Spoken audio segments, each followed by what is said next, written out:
Termasuk saya, cinta Nabi, cinta. Kapan tahunya? Besok di akhirat. Maka apa kata Nabi sallallahu alaihi wasallam? Amalur rajuli biyadihi.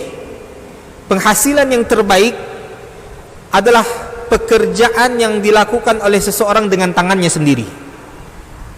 Wa kullu bai'in mabrur. Dan setiap jual beli yang mabrur. Ini aktivitas ini membantu saya di akhirat atau akan menyulitkan saya di akhirat?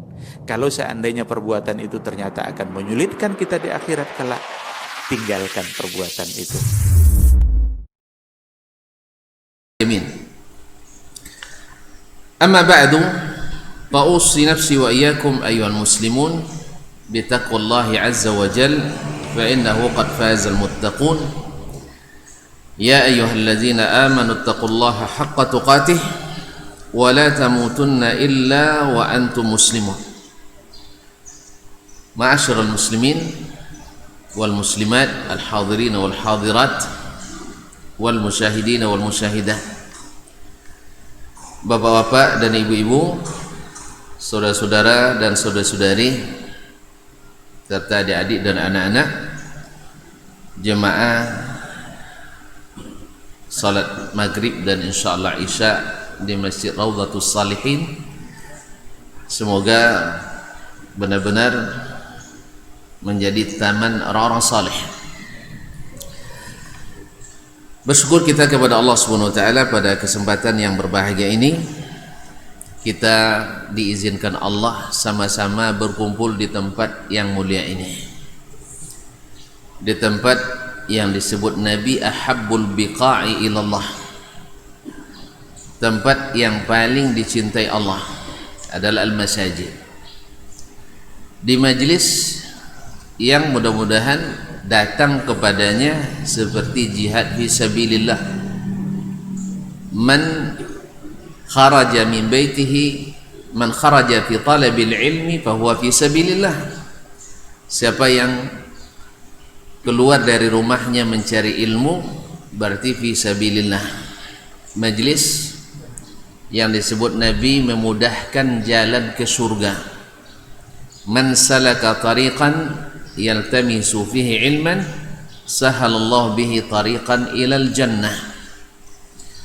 Majlis yang diturunkan kepadanya rahmat, mendatangkan ketenangan dan ketentraman, menambah iman, dikelilingi oleh para malaikat dan dikenal di langit, serta siapapun yang hadir diberikan ampunan oleh Allah Subhanahu wa taala. Dalam hadis disebutkan, tidaklah suatu kaum duduk di rumah Allah yatluna kitab Allah, membaca kitab Allah, wa yatadarasuna fi ma bainahum, dan saling belajar bersama, illa nazalat alaihimus sakinah, kecuali turun kepada mereka ketenangan, wa ghasyiyatuhumur rahmah, dan diliputi oleh rahmat, wa haffathumul malaikah, dan dikelilingi oleh para malaikat, wa dzakarahumullahu fi man indah, dan Allah banggakan mereka di masyarakat kalangan atas, di kalangan malaikat. Dan majelis ini ketika bubar, dalam hadis qudsi disebut qumu maghfuran lakum. Allah katakan kepada orang-orang yang bubar dari majelis zikir, majelis ilmu seperti ini, berdirilah kalian dalam keadaan diampuni. Mudah-mudahan kehadiran kita sebagai tanda syukur kita yang telah menggabungkan kita yang lama tidak jumpa, kan? Dah ada sebulan. Alhamdulillah. Apalagi hari ini saya bertemu dengan sahabat lama saya, jazakallahu khairan, ya Syekh Indra Gunawan. Di sini lebih dikenal dengan Pak Haji Ujang Lurah. Anda tidak tahu apa sejarahnya ini. Di sekira tahun, jazakumullah khair, di sekira tahun 82 ya, kami di Darun Nahdha dulu, Darun Nahdha Bangkinang. Lama tak jumpa, sekarang dengan izin Allah, kemudian jasa tuan-tuan di sini Barangkali nampaknya sayang sama beliau ni nampaknya. Diperjumpakan saya dengannya. Mudah-mudahan Allah SWT angkat derajatnya di dunia dan di akhirat, dan jadikan kebaikan bagi negeri, bagi agama, bangsa dan negara ini. Amin. Sesuai dengan bidangnya. Kalau saya ngajar-ngajar ini loh Ustaz ya. Iya, insyaallah taala mudah-mudahan semakin menjadi negeri ini semakin mekar dengan ajaran-ajaran Nabi alaihi salatu wassalam. Sekarang apa namanya, simbol negerinya 1000 suluk ya. Kalau boleh tambah 1000 sunnah ya. 1000 suluk dan sunnah. Nah, kalau boleh, nah, mudah-mudahan Allah SWT berikan taufik kepada kita bersama, amin ya rabbal alamin, dan disatukan dalam keadaan iman dan taqwa. Salawat dan salam kepada baginda Rasulullah sallallahu alaihi wasallam yang merupakan hadiah istimewa dari Allah Subhanahu wa taala untuk kita. Wa ma arsalnaka illa rahmatan lil alamin. Tidaklah kami mengutusmu hai Muhammad kecuali menjadi rahmat bagi segenap alam. Alhamdulillah umat Islam di seluruh dunia atas berkat rahmat Allah kemudian dakwah Nabi alaihi salatu wassalam. Tidak ada tercatat orang Islam mencela seorang nabi pun. Tak pernah mencela Nabi Musa, tak pernah mencela Nabi Isa, tak pernah mencela Nabi Daud, Nabi Sulaiman dan sebagainya. Padahal orang-orang Yahudi di Palestina menyiksa, mengazab saudara-saudara kita. Kalau kita marah kan umatnya Nabi Musa itu kan. Tapi alhamdulillah kita tak pernah merendahkan Nabi Musa. Demikian pula orang-orang agama Nasrani yang mengaku mengikut Nabi Isa alaihissalam sering juga melecehkan umat Islam. Tetapi alhamdulillah agama kita mengajar tidak boleh melecehkan seorang nabi pun. Karena apa? Karena kita beriman kepada seluruh nabi dan rasul seperti kita beriman kepada nabi kita Muhammad sallallahu alaihi wasallam. Itulah sebabnya Islam itu damai, itulah sebabnya Islam itu bawa keselamatan, itulah sebab Islam bawa rahmatan lil alamin. Alhamdulillah juga tidak pernah umat Islam berada di belakang pembantaian umat manusia. Genosida enggak pernah umat Islam. Tapi umat Islam selalu menjadi korban. Menjadi korban. Begitulah indahnya, mudah-mudahan keindahan ini semakin terasa pertama kali di hati, kemudian nanti berpengaruh kepada lingkungan kita di sini dan dimanapun di negeri Islam lainnya. Ma'asyiral muslimin, ma'asyiral muslimat, itulah pentingnya kita belajar setiap saat, setiap waktu. Walaupun kita sudah hafal, tetap belajar. Alhamdulillah, karena konsep yang pertama menemukan konsep long life education itu adalah Islam sendiri. Menuntut ilmu sampai mati. Imam Ahmad mengatakan minal mahbara ilal maqbara. Dari meja tulis ini sampai ke liang lahat. Gitulah kita belajar. Tidak ada cerita selesai. Siapa yang mengatakan selesai berarti dia tidak tahu hakikat ilmu. Dan alhamdulillah ilmu ini semakin dituntut semakin meringankan. Semakin banyak semakin ringan. Cuma kalau sedikit berat dia. Kalau sedikit berat. Kalau semakin banyak semakin mendalam maka semakin lapang. Mudah-mudahan Allah SWT bukakan hati kita untuk senantiasa berada di majlis-majlis ilmu yang dengannya majlis kita diberkahi Allah SWT. Saya ingat Umar bin Abdul Aziz adalah seorang khalifah yang paling terkenal setelah Khulafa Ar-Rasyidin. Setelah Abu Bakar, Umar, Uthman dan Ali, yang paling dikenal adalah Umar bin Abdul Aziz radhiyallahu taala anhu. Bahkan sebagian ulama menyebutkannya bagian dari Khulafa Ar-Rasyidin. Setelah beliau diangkat, yang pertama dicarinya siapa? Urwah ibn Zubair, ulama besar Madinah. Kharijah ibn Zaid bin Khattab, ulama besar Madinah. Kemudian Salim bin Abdullah bin Umar. Yang ketiga-tiganya adalah adalah bagian dari 7 fuqaha Madinah yang paling terkenal di masa tabi'in. Demikian pentingnya ulama di mata pemimpin yang sukses. Pemimpin yang sukses adalah yang senantiasa dekat dengan orang-orang berilmu. Ma'asyarul muslimin, ma'asyarul muslimat yang dirahmati Allah SWT, itulah rahasianya kenapa Umar mengatakan tafaqahu qabla an tasudu. Belajarlah dulu beragama, pahamilah agama sebelum menjadi seorang pemimpin. Mudah Allah SWT menjadikan kita senantiasa hadir dan senantiasa menikmati majelis-majelis yang indah ini, khususnya di Raudhatus Salihin, taman orang-orang saleh. Durian sebatang pula cuma, ya, durian sebatang, tapi tak berebut orang di sini. Hebat nih, kalau di kampung kita dulu durian sebatang berebut orang, ini enggak, Masya Allah, damai-damai aja. Kaum muslimin, kembali kita bersama Imam kita Asy-Syafi'i rahimahullah. Dalam kitabnya Ar-Risalah, kita sudah sama-sama ketahui umumnya orang Indonesia ini mazhabnya Syafi'i. Cuman umumnya tak membaca kitab Imam Asy-Syafi'i. Alasannya berat, bahasanya tinggi. Lalu kita katakan Al-Qur'anul Karim lebih berat. Inna sanulqi 'alaika qawlan thaqila. Sesungguhnya kami akan sampaikan kepadamu qawlan thaqila, perkataan yang berat.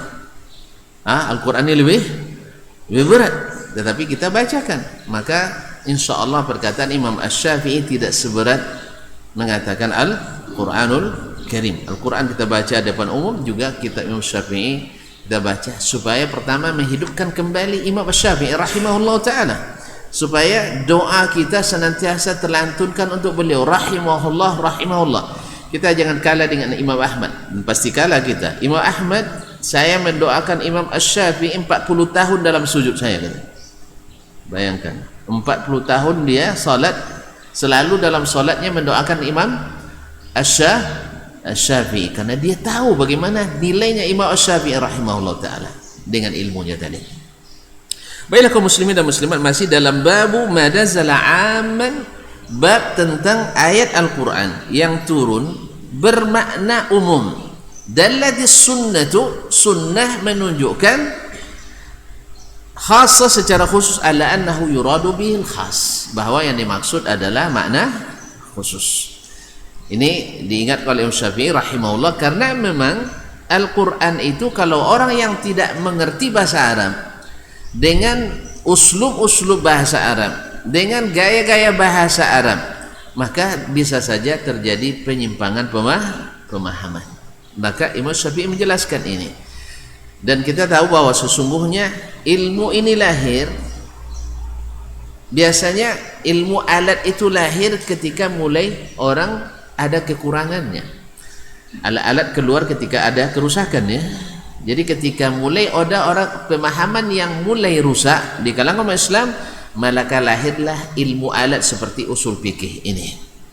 Ya, kalau orang Arab dulu langsung paham, tapi setelah berasimilasinya, bergabungnya orang-orang yang non Arab dengan Arab, sehingga saling bahasa Arab sedikit terkontaminasi oleh bahasa-bahasa asing. Seperti yang kita saksikan hari ini, bahasa Indonesia banyak dirusak dengan istilah asing, sehingga banyak guru bahasa Indonesia saja di Indonesia tidak fasih menggunakan bahasa Indonesia. Untung saya tak guru bahasa Indonesia, kalau tidak termasuk yang tak fasih. Untung, cuman saya nak pakai bahasa Arab di sini, takut pula tuan-tuan nanti salahkan saya nanti. Seperti guru kami di Darun dulu, banyak salah tadi itu, yang apa-apa tak biar betulkan, tak pandainya begini. Jadi menyalahkan pandainya tak pandai. Baik, kita sampai pada contoh yang disuka oleh Imam Syafi'i rahimahullah di alinea 228. Wa qala Allah berfirman, kata Imam Syafi'i. Firman Allah di sini maknanya umum, tapi ada sunnah yang mengkhususkan makna tersebut. Apa kata beliau? Wa qala Allah wa'lamu annama ghanimtum min syai'in fa anna lillahi khumusahu walirrasul walidil qurba wal yatama wal masakin wa banis sabil. Dalam surat Al-Anfal ayat 41. Allah berfirman, apapun yang kalian dapatkan berupa ghanimah. Ghanimah artinya rampasan perang. Kalau di masa umat dulu, ghanimah itu tidak boleh diambil. Tidak boleh diambil. Allah dengan kemurahannya dijadikan ghanimah bagi umat ini boleh diambil dan halal. Kalau di masa umat dulu, ghanimah itu selesai jihad, orang-orang kafir kalah, lalu harta benda yang dibawa dalam peperangan tersebut menjadi rampasan perang, ghanimah bagi kaum muslimin di masa nabi-nabi sebelumnya. Nah, lalu ghanimah tersebut dikumpul. Nanti Allah turunkan api dari langit yang membakar seluruhnya. Karena tidak halal. Tidak halal bagi umat, tidak halal bagi rasulnya. Dan bila api tak turun, berarti pasti ada yang menyembunyikan. Maka lebih hebat kayak gitu ya. Kalau sekarang kan ada yang menyembunyikan, tidak tahu kita. Kalau situ langsung. Kalau tak turun api, tak ada api yang membakar, berarti ada yang menyembunyikan sesuatu. Nanti akan dicari dan dapat, dan pasti dapat, karena Allah yang tunjukkan sampai betul-betul diserahkan dan datang nih. Tapi kepada Nabi SAW diberikan keistimewaan sebagaimana hadisnya, u'titu khamsan lam yu'tahunna ahadun min qabli minal anbiya'i qabli. Saya diberikan 5 perkara yang tidak diberikan kepada nabi-nabi sebelumku. Di antaranya adalah uhillat liyal ghanaim, dihalalkan bagiku ghanimah. Loh, Allah kok begitu? Dulu tidak halal, sekarang halal? Allah jawab, la yus'alu amma yaf'al wa hum yus'alun. Allah tak ditanya kenapa dia melakukan ini, kenapa dia begini, kenapa enggak.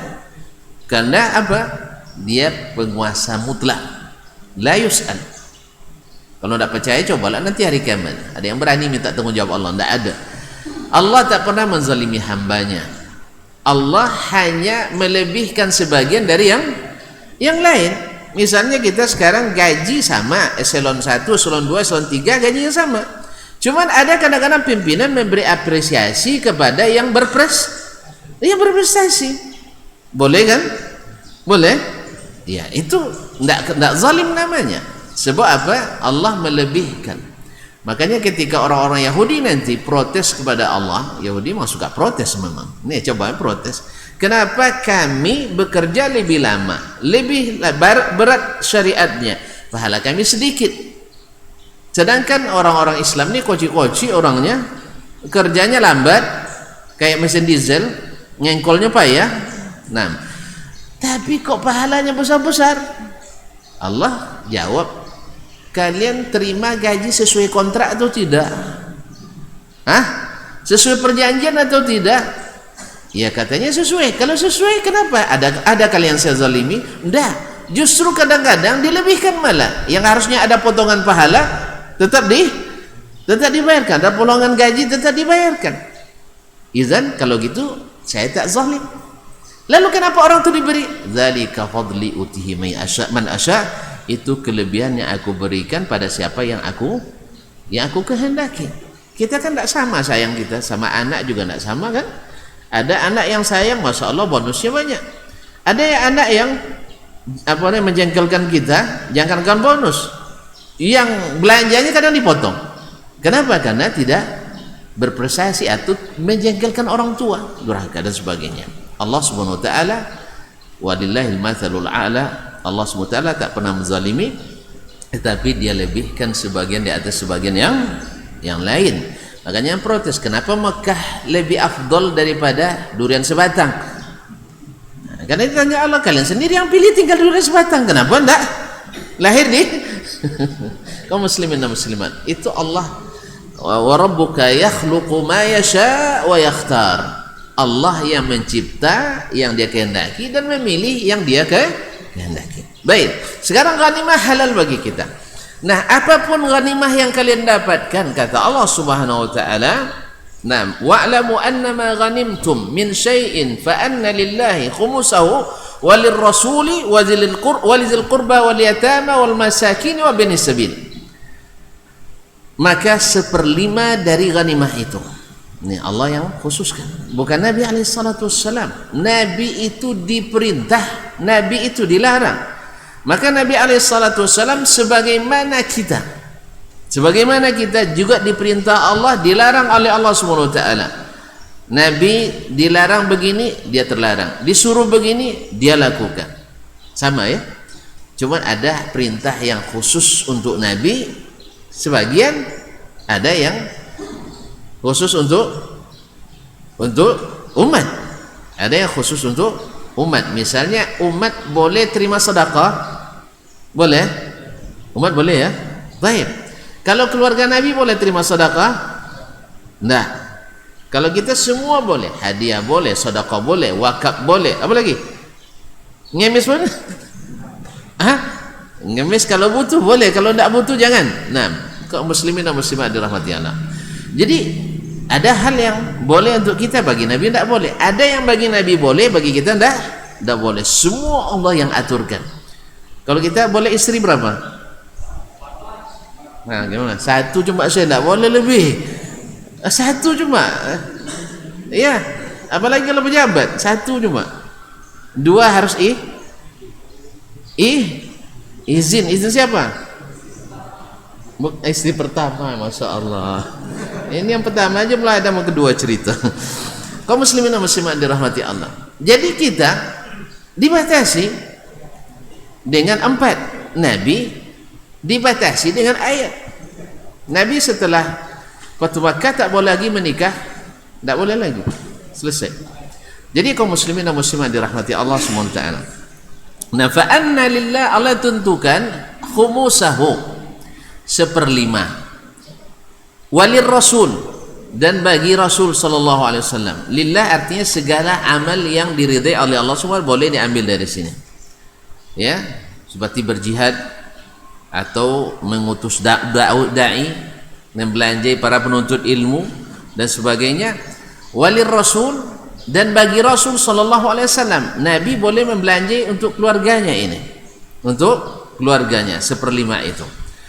Walizil qurba, dan bagi kerabat Rasulullah sallallahu alaihi wasallam. Nah, di sini berlaku ayat berbunyi bahwa kerabat Nabi semuanya dapat secara umum ayat. Tapi nanti sunnah Nabi menunjukkan bahwa kurba yang dimaksud adalah tidak semuanya, hanya Bani Hashim dan Bani Al-Muttalib. Bani Hashim dan Bani Al-Muttalib. Kemudian wal yatama wal masakin wabnis sabil, orang-orang yang miskin, anak yatim, orang miskin, dan ibnu as-sabil, orang yang terputus bekalnya di dalam perjalanan, sekalipun di negerinya kaya. Sekalipun di negeri kaya, tapi kalau di dalam perjalanan dia kehabisan bekal, maka boleh mendapatkan ini bukan zakat, ghanimah ini, 1/5 ini, khumus ini. Kaum muslimin, berkata Imam Syafi'i menjelaskan, falamma a'ta Rasulullah sallallahu alaihi wasallam Bani Hashim wa Bani Al-Muttalib, tatkala Rasulullah sallallahu alaihi wasallam memberikan Bani Hashim dari 1/5 ini, dari 1/5 ini, wa Bani Al-Muttalib, dan Bani Muttalib, minhum, dari qurba, dari kerabat Nabi alaihi salatu wassalam, yakni sahma zil qurba, bagian daripada zawil qurba. Dallat sunnatu Rasulillah sallallahu alaihi wasallam, ini menandakan bahwa sunnah Rasulullah SAW menunjukkan anna dzal qurba alladzi ja'ala Allahu lahum sahman minal khumusi Banu Hashimin wa Banul Muttalib duna ghairihim, bahwasanya yang dimaksud dengan zul qurba dalam ayat tentang pembagian 1/5 ghanimah tadi tidak semuanya, tetapi hanya Bani Hashim dan Bani Al-Muttalib, Bani Hashim dan Bani Al-Muttalib. Dan Bani Abdiddar tidak masuk, Bani Abdi Syams tidak masuk, walaupun mereka sebenarnya masuk kerabat Rasulullah sallallahu alaihi wasallam. Dan Allah menciptakan, memilih siapa yang dia kehendaki. Barangkali hikmahnya Karena yang setia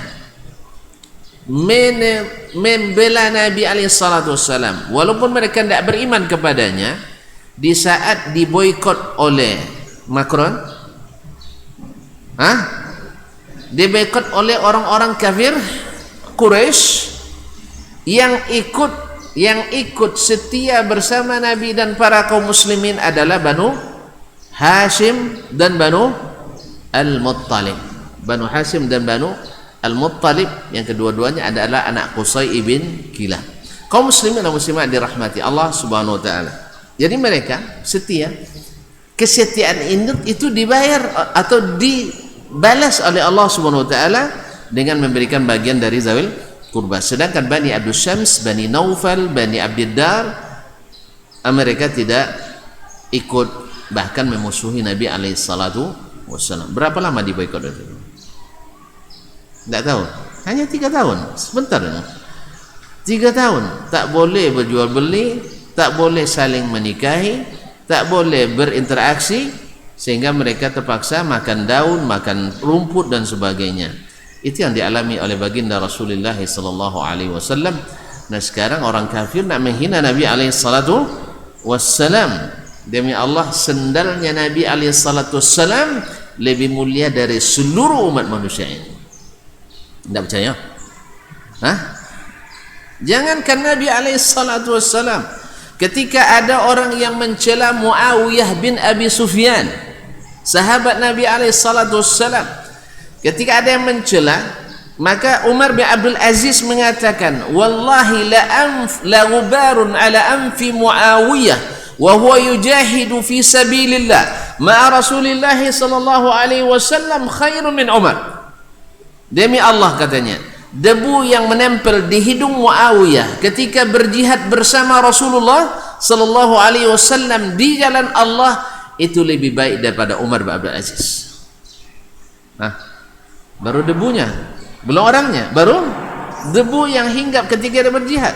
Karena subhanallah, Allah berikan keberkahan kepada murid-murid Rasulullah sallallahu alaihi wasallam yang tidak diberikan kepada saya. Apalagi orang-orang kafir yang kata Allah SWT sendiri, ulaika kal an'ami balhum adhal, lebih rendah.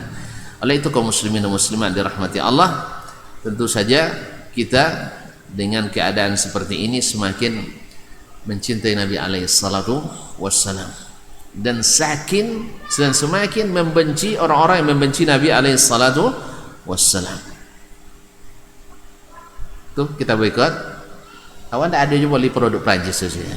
Minyak wangi produk Arab Saudi. Jubah masih Arab Saudi. Alhamdulillah dari dulu dah main boikot memang. Kecuali Aqua. Karena antum kasih juga sebenarnya. Iya, karena antum kasih. Kalau tak kasih kadang saya milih Ayu Kuala. Ayu Kuala. Kaum muslimin dan muslimat dirahmati Allah SWT. Kembali kepada pelajaran kita. Kalau masalah boikot itu lebih kepada masalah fikih, pertimbangannya manfaat mudarat. Nanti kalau sebagian orang salah paham dengan boikot kaum muslimin, belinya mobil baru dibakarnya, salah. Itu tidak boikot namanya, membuang-buang harta. Nabi larang membuang-buang harta. Ditengoknya pula, ini mana punya meteran listriknya. Apa mereknya? Tidak tahu sama sekali ya, tidak tahu. Made in Prancis itu, mau dicopot? Jangan dicopot. Rata-rata yang di Indonesia itu produk Prancis. Yang sudah ada jangan dicopot. Tapi kalau beli lagi jangan itu yang boikot. Ini enggak, yang ada dibuangnya, jangan. Mubazir itu terlarang menurut syariat. Kemudian boikot itu, ya kita sangat setuju. Alhamdulillah, belum lagi boikot kita sudah belum lagi seruan boikot kita sudah boikot. Alhamdulillah. Kalau lihat produk Perancis dari dulu juga tidak Cina, pasarnya mahal. Karena tidak ada PT, memang ada juga sebabnya tidak cukup ya. Ya kan, beli parfum Arab Saudi 1 botol 10 rial dapat kan? Tengok yang punya Perancis punya 200 rial, mana dapat? Jadi kaum muslimin dah, untunglah mahal. Dan untung kita tak ada duit. Baiklah kaum muslimin dan muslimat dirahmati Allah. Falamma a'ta Rasulullah sallallahu alaihi wasallam, ketika Rasulullah sallallahu alaihi wasallam memberikan bagian kepada Bani Hashim dan Bani Muttalib sahmadil qurba, bagian daripada zawil qurba, dallat sunnatu Rasulullah, maka sunnah Rasulullah sallallahu alaihi wasallam menunjukkan anna dzal qurba allazi ja'ala Allahu lahum sahman minal khumus, bahwa kerabat Nabi yang disebut oleh Allah mendapatkan bagian dari 1/5 ghanimah adalah Banu Hashim dan Banu Al-Muttalib. Banu Hashim dan Banu Al-Muttalib sebagai penghargaan dari Allah SWT, mereka ikut merasakan penderitaan walaupun mereka waktu itu belum beriman. Kaum muslimin dan muslimat dirahmati Allah. Jadi ada juga untungnya orang Quraisy itu punya semangat kabilahnya. Jadi mereka membela Nabi alaihissalatu wassalam duna ghairihim, yang lain tidak dapat walaupun masuk karib kerabat Nabi alaihissalatu wassalam. Wa kullu Quraisyin zu qarabah, pada asalnya orang Quraisy itu punya kekerabatan, hubungan kekerabatan antara mereka dengan Bani Hashim, antara mereka dengan Bani Muttalib, antara mereka dengan Bani Naufal dan sebagainya. Wa Banu Abdi Syams, wa Banu Abdi Syamsin musawiyatu Bani Muttalib fil qarabah. Sebenarnya Bani Abdi Syams dan Abdi Manaf ini sebenarnya juga sama sederajat dengan Bani Al-Muttalib dalam kekerabatan dengan Nabi sallallahu alaihi wasallam, karena Abdu Syams anak Abdu Manaf. Kemudian siapa tadi? Al-Muttalib Banu Abdi, anak Abdi Manaf. Naam. Baik, hum ma'an Banu Abin wa Ummin. Mereka sama-sama anak keturunan dari bapak dan ibu yang sama. Dari sama ayahnya sama dengan Muttalib yaitu Abdu Manaf, sama dengan Abdu Syams yaitu Manaf, dan ibunya juga sama, tetapi tidak mendapatkan bagian. Wa in infarada ba'du Bani Muttalib biwiladatin min Bani Hashim dunahum, walaupun sebenarnya ada sebagian Bani Abdul Muttalib, Bani Muttalib, bukan Abdul Muttalib, Bani Muttalib. Muttalib itu pamannya Abdul Muttalib. Muttalib itu pamannya Abdul Muttalib, saudaranya Hashim, saudaranya Naufal, saudaranya Abdul Syams.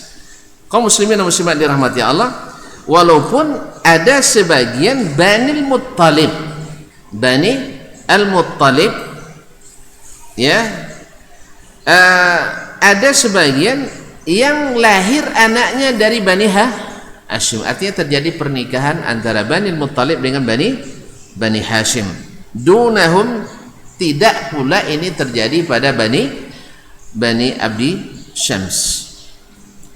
Falamma lam yakun as-sahmu liman infarada bil wiladati min Bani Muttalib duna man lam tusib wiladatu Bani Hashim minhum, dalla dzalika ala annahum innama u'tu khassatan duna ghairihim bi qarabati jazmin nasab.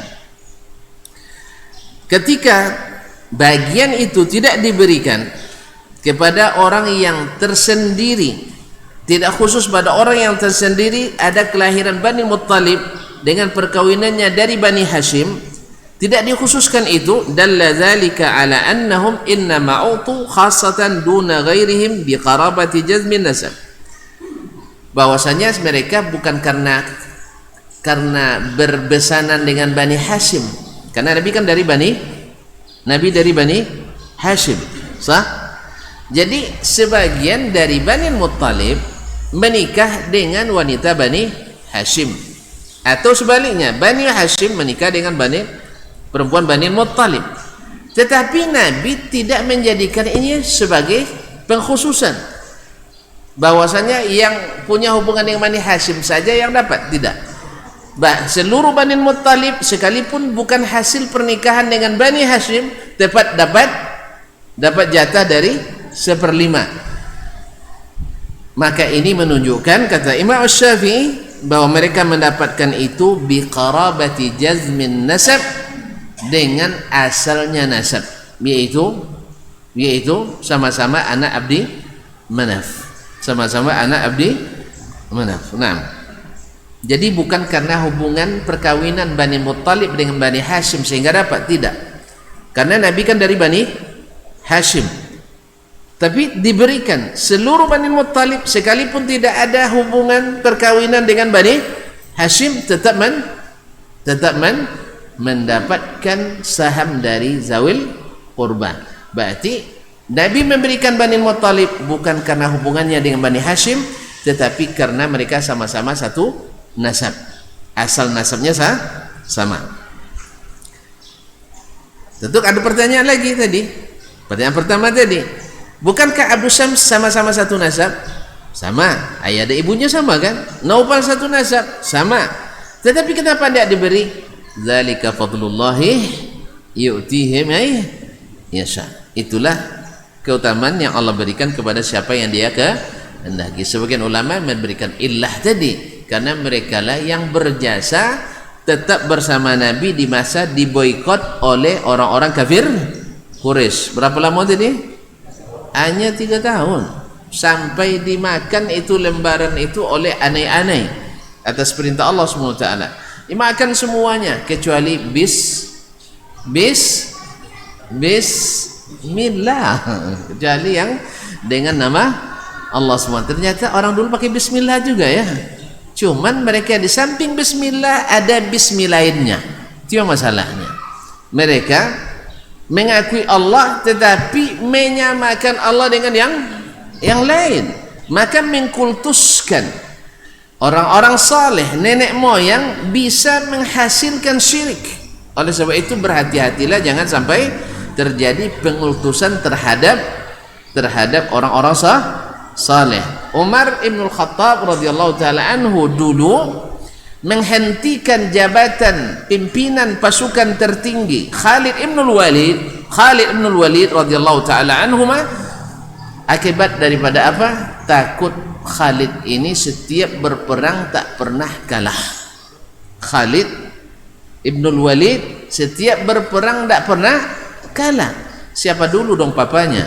Papanya Walid Ibn Mughirah, pentolan orang Quraisy. Kaum muslimin dan muslimat dirahmati Allah. Hah? Masuk isya saya. Cepat isyanya di Jumat tu ni. Hah? Mekah belum? Kita mau salat di Mekah ni.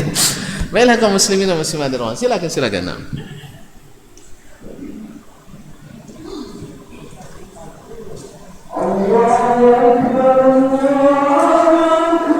Allah.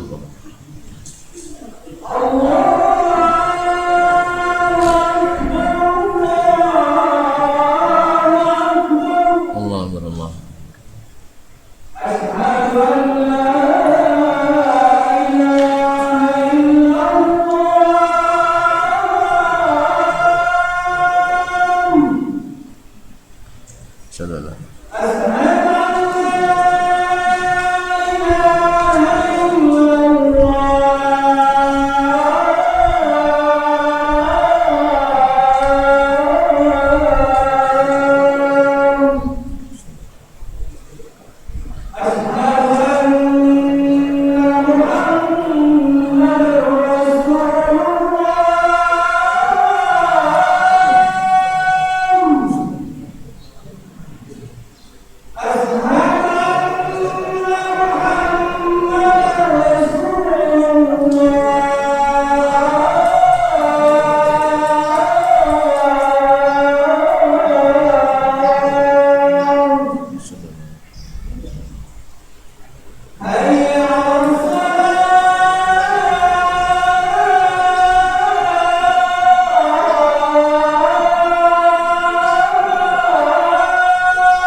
Ma'asyiral muslimin, ma'asyiral muslimat, rahimanillah wa iyyakum. Kemudian beliau melanjutkan bahwasanya ternyata mereka ini adalah tidak diberikan oleh Allah, oleh Nabi alaihi salatu wassalam, ma'a kainunatihim mimman aw ma'an mujtami'ina fi nasr Nabi sallallahu alaihi wasallam bisyai'. Walaupun mereka sebenarnya ikut sama-sama membela Nabi ketika diboikot oleh orang-orang Quraisy, wa qablahu wa ba'dahu, sebelum dan sesudahnya, wa ma aradallahu jalla thana'u bihim khassan, tetapi Allah subhanahu wa ta'ala menghendaki mereka secara khusus. Jadi Bani Muttalib dan Bani Hashim dikhususkan Allah subhanahu wa ta'ala karena memang mereka bersama Nabi alaihi salatu wassalam ketika terjadinya boikot dari orang Quraisy. Baik. Jadi ada tambahan yang bukan hanya sekedar satu nasab. Walaqad waladat Banu Hashimin fi Quraisy. Fama u'tiya minhum ahadun biwiladatin min khumus syai'an. Banu Hashim ada yang beranak dari orang suku Quraisy lainnya. Artinya Banu Hashim memiliki anak dari orang Quraisy lainnya, nikah laki-laki lain dengan orang Banu Hashim.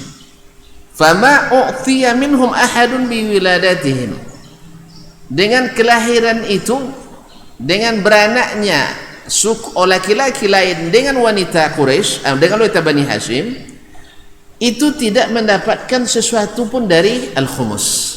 Berarti juga bukan karena hubungan pernikahan, tetap karena jazmun nasab, aslu an-nasab. Wa Banu Naufal musawiyatun fi jazmin nasab. Banu Naufal juga sama dengan mereka pada asal nasabnya, wa in infaradu bi annahum banu ummin dunahum, walaupun mereka sebenarnya ibunya beda, ayahnya sama, ibunya beda. Nah, baik. Jadi ayat tadi, kembali ke ayat, sepertinya zawil qurba semua diberi, sebagaimana seluruh orang miskin diberi, seluruh anak yatim boleh mendapatkan. Maksudnya siapapun anak yatim boleh dapatkan, siapa orang miskin boleh mendapatkan, siapa ibnu sabil boleh mendapatkan, siapapun zawil qurba boleh mendapatkan. Ini makna umum ayat tadi. Tetapi ternyata di sini dikhususkan oleh sunnah Nabi sallallahu alaihi wasallam bahwa yang dimaksud dengan zawil qurba adalah Banu Hashim dan Banu Al-Muttalib. Karena apa? Min ajli jazmin nasab, asal nasab, bukan karena hubungan perkawinan dengan Bani Hashim, bukan karena apa, tetapi karena jazmun nasab. Dan Allah mengkhususkan itu, Nabi sallallahu alaihi wasallam mengkhususkan Banu Muttalib dan Banu Hashim, dan ini adalah mazhab yang mu'tamad di mazhab Imam Asy-Syafi'i rahimahullahu taala. Jadi tidak semua keturunan atau semua kerabat Nabi alaihi salatu wassalam dari dari yang ada hubungan dengan Nabi sallallahu alaihi wasallam mendapatkan khumus, bagian dari 1/5 ini. Nah, Imam Asy-Syafi'i sendiri dari keturunan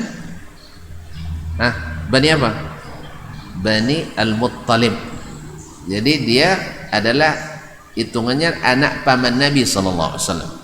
Maksudnya Muttalib saudara Hashim. Muttalib saudara Hashim bin keduanya anak Abdi Manaf. Nah, kaum muslimin dan muslimat dirahmati Allah Subhanahu wa taala. Jadi Imam Asy-Syafi'i dari keturunan Syafi' ibn Al-Muttalib. Makanya dia disebut dengan Asy-Syafi'i karena datuknya Syafi'. atau disebut dengan Al-Muttalibi karena datuknya juga Al-Muttalibi. Baik. Kemudian Imam Syafi'i menjelaskan secara panjang lebar dalam kitabnya Beliau mengatakan seperti yang dinukil oleh Syekh Ahmad Syakir di hasyiah di sini, qala akhbarana Mutarrif an Ma'mar an Az-Zuhri, telah menyampaikan kepada kami berita Mutarrif bin Abdullah bin Syakhir dari Ma'mar ibn Rashid Al-Azdi Abu Urwah Al-Basri, dua-duanya thiqah. Mutarrif thiqatun zahid, Ma'mar thiqatun thabt min athbatin nas fi Az-Zuhri. An Az-Zuhri dari Az-Zuhri yaitu Muhammad ibn Muslim bin Shihab Az-Zuhri Abu Bakar, masyhur dengan sebutan Az-Zuhri, orang yang pertama mengumpulkan hadis secara besar-besaran atas perintah waliul amri, penguasa di masa Umar bin Abdul Aziz adalah Muhammad ibn Shihab Az-Zuhri alaihi rahmatullah. Anna Muhammad bin Jubair bin Mut'im akhbarahu, bahwa Muhammad bin Jubair bin Mut'im memberitakan kepadanya, an abihi dari bapaknya Jubair ibn Mut'im ibn Adi, Jubair ibn Mut'im ibn Adi al-Adawi radhiyallahu anhu, sahabat Nabi alaihi salatu wassalam, qala lamma qasama an-nabiy sallallahu alaihi wasallam sahma dzil qurbah baina bani Hashim wa bani al-Muttalib, ketika Nabi membagi bagian zawil qurba antara Bani Hashim dan Bani Muttalib, ataituhu ana wa Uthman bin Affan, saya dan Uthman bin Affan mendatangi Nabi sallallahu alaihi wasallam. Faqulna ya Rasulullah, haula'i ikhwanuna min Bani Hashim, mereka ini saudara kami dari Bani Hashim. Nah, la yungkaru fadluhum, tidak ada yang mengingkari keutamaan dan kemuliaan mereka. Banu Hashim memang ya tak ada jasanya, tak bisa dihilangkan kemuliaannya. Nabi datang dari kalangan Bani Hashim. Taib, limakani kallazi wada'allahu bihi minhum, karena Allah telah mengangkatmu dari Bani Hashim. Ara'aita ikhwanina min Bani al-Muttalib a'taitahum wa taraktana, tapi Bani Muttalib kan lain, mereka satu derajat dengan kami, satu derajat dan kami dari Bani Naufal, dari Bani Naufal, karena Adi ibn Naufal. Kaum muslimin dan muslimat dirahmati Allah SWT. Wa taraktana, kenapa kami ditinggalkan? Bani Muttalib dapat, kami kok tidak dapat? Kan boleh aja kan, kan boleh minta hak kan, boleh.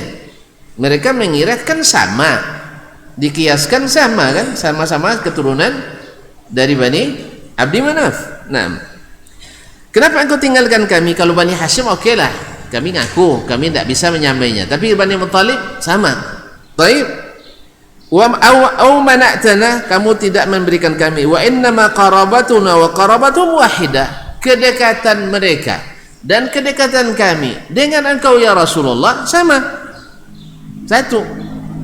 Qala Nabi sallallahu alaihi wasallam, Nabi alaihi salatu wassalam menjawab, innama Banu Hashim wa Banu Muttalib syai'un wahid, hanyalah Banu Hashim dan Banu Muttalib yang satu, Banu Muttalib dan Banu Hashim yang benar-benar satu. Hakaza, lalu beliau wasyabbaka baina asabihi, lalu beliau mengumpulkan antara jari-jarinya, bahwa yang satu itu adalah Banu Hashim dan Banu Muttalib.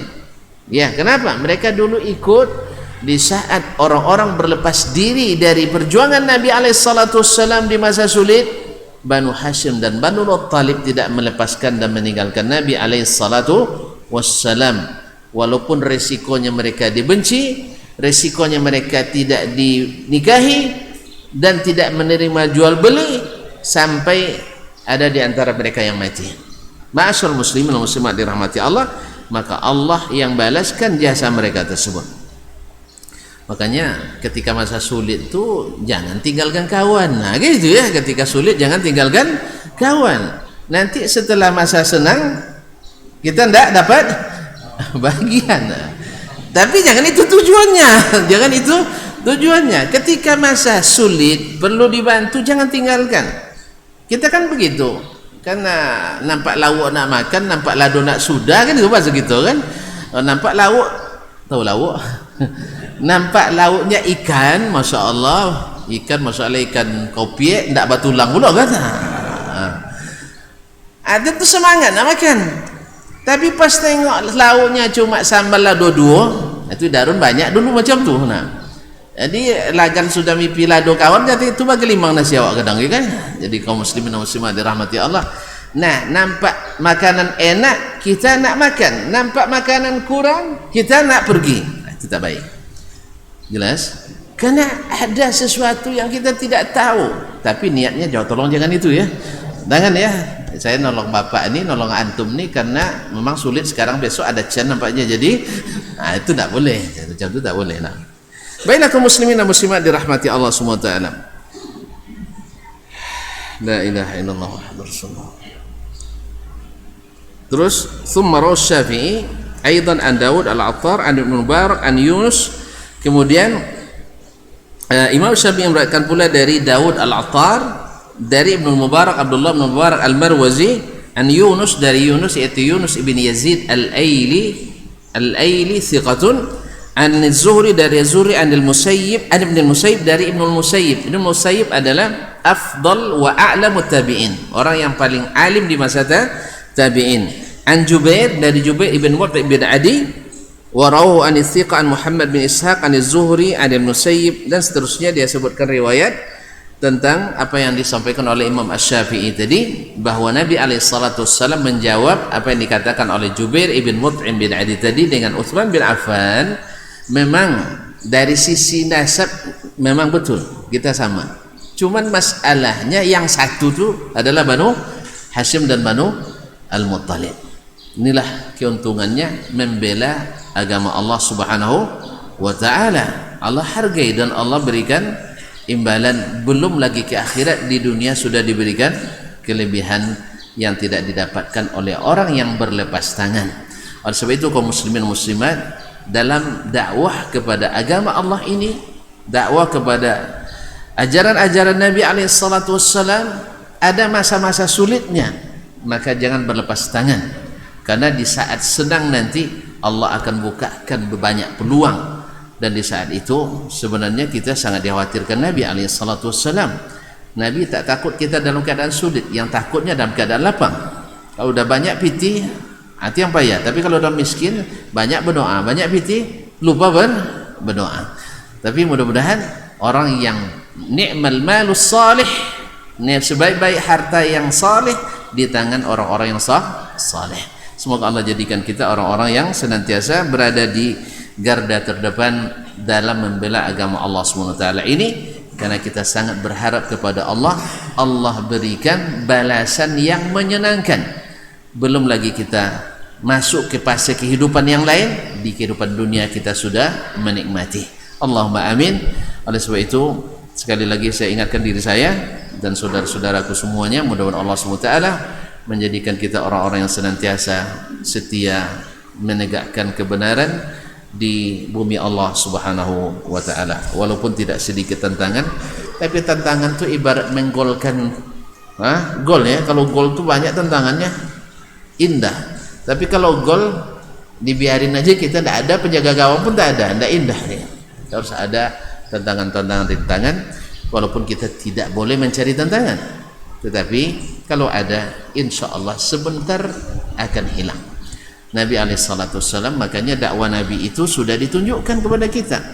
Kalau Allah inginkan, Allah beri petunjuk, semuanya selesai kan? Kun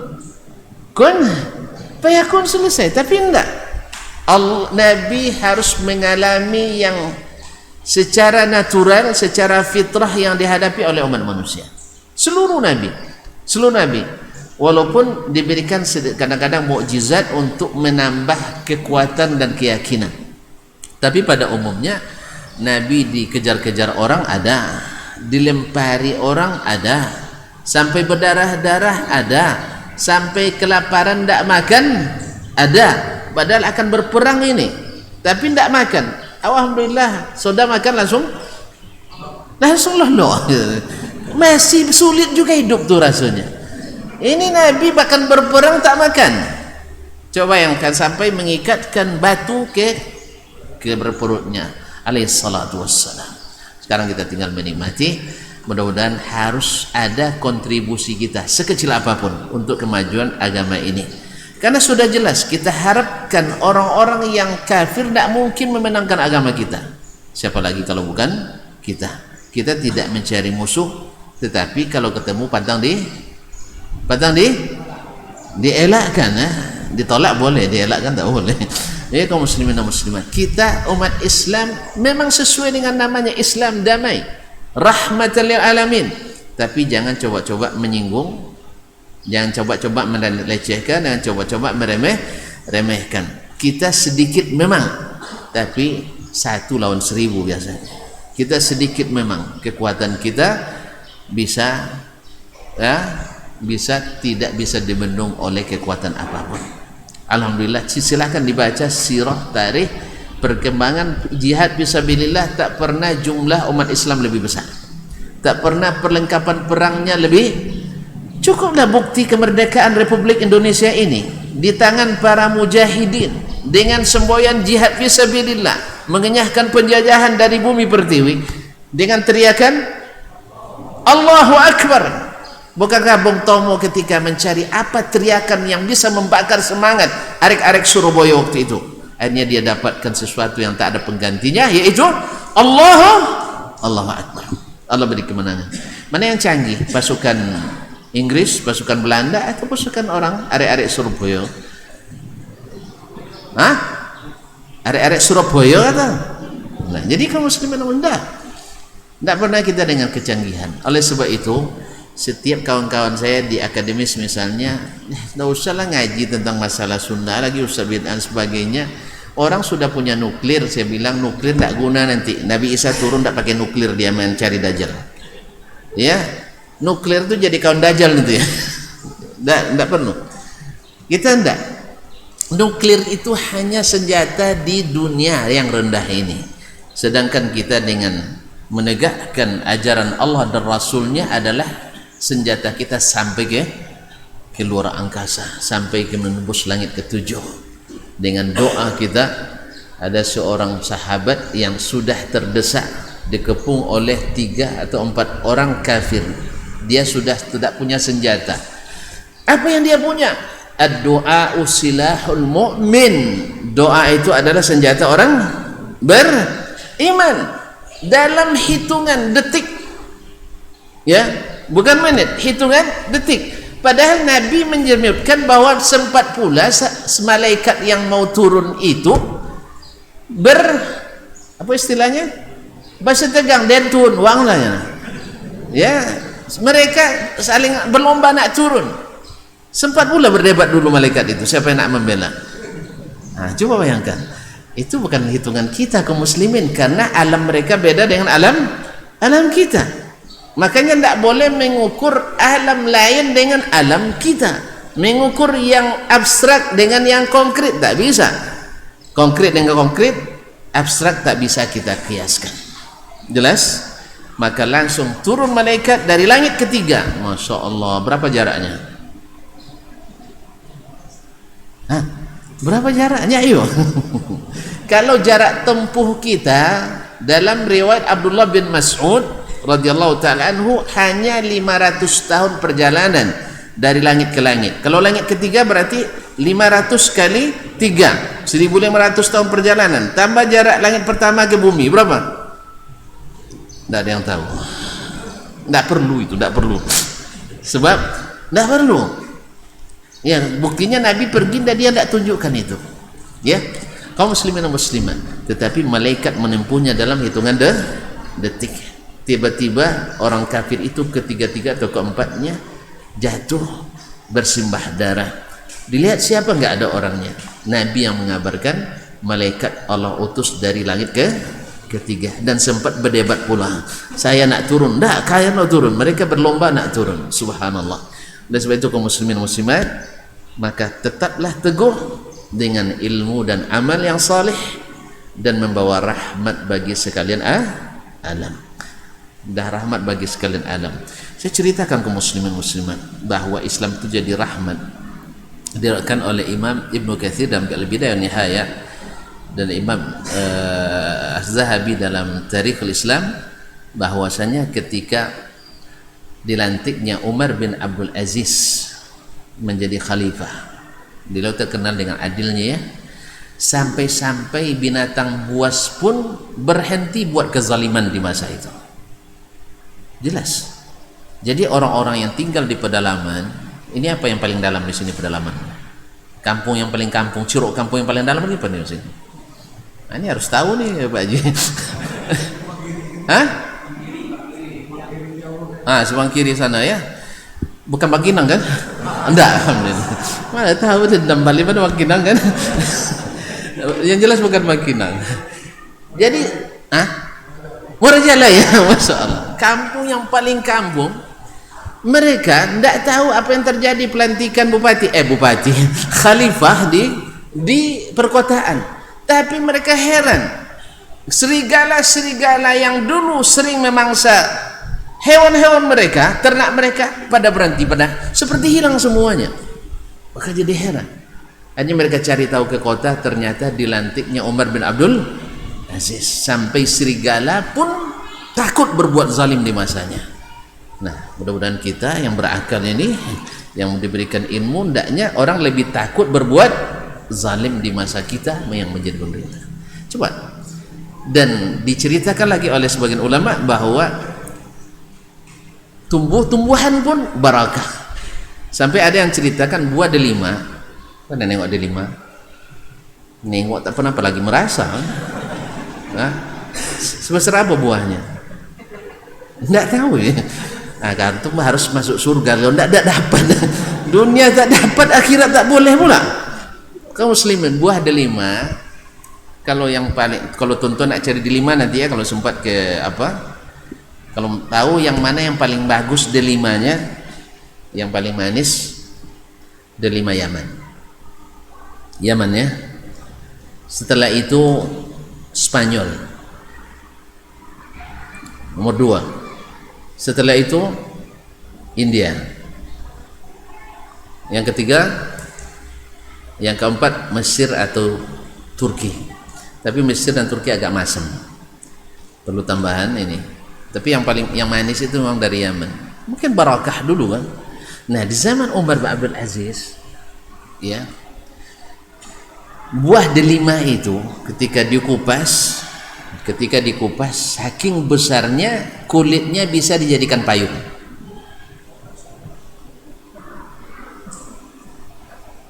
Godang apa tuh? Iya, bisa jadikan payung tuh. Bisa jadikan pelindung dari sengatan matahari. Allahu Akbar. Pernah nengok labu Cino? Segodang apa pun nampak deh bang? Pok kilo? 20 kilo, kenek burung. Nah, jadi kaum muslimin dan muslimat, ada labu Cino tuh sampai 40 kilo. Nah, itu jarang kita lihat. Labu kenek-keneknya sekodengkunya. Ini keberkahan tadi, dan syaratnya Allah katakan, walau anna ahlal qura amanu wattaqau la fatahna alaihim barakatim minas sama'i wal ardh. Andainya penduduk negeri itu beriman dan bertakwa, kami pasti bukakan keberkahan dari apa yang tumbuh di bumi dan yang turun dari langit. Mudah-mudahan Allah SWT berikan kita ilmu yang bermanfaat, amal yang saleh yang melahirkan keadilan dan kemakmuran di dalam diri kita, keluarga kita, masyarakat kita, dan lingkungan kita semuanya. Amin ya rabbal alamin. Barangkali tidak ada pertanyaannya karena jelas sekali ya kata. Ya, jelas sekali. Baik, terima kasih dan mohon maaf. Ya, kita tutup aja ya. Jangan lupa berdoa semoga negeri kita semakin makmur, sentosa, diberikan orang-orang yang beriman dan bertakwa, yang taat kepada Allah Subhanahu wa taala. Demikian, terima kasih dan mohon maaf. Kita tutup dengan kafaratul majlis.